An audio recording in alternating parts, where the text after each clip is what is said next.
আজকে আমি তোমাদের কিছু গাছ দেখাতে চলেছি। ছাদের আমার গাছগুলো লাগানো আছে।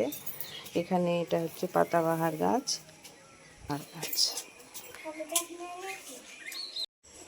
এটা নয়নতারা ফুল গাছ, অনেকগুলো ফুল হয়েছে।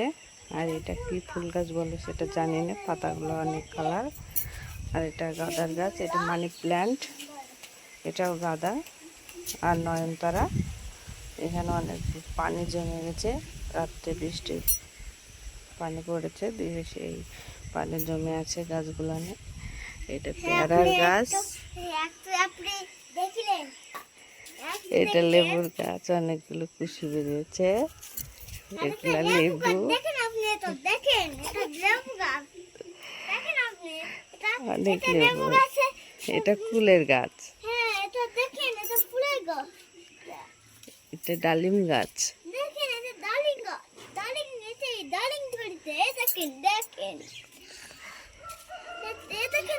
এটা রজনীগন্ধা, এটা পুঁই শাকের গাছ, এটা নয়নতারা গাছ, এটা গাঁদার গাছ আর একটা শসার গাছ।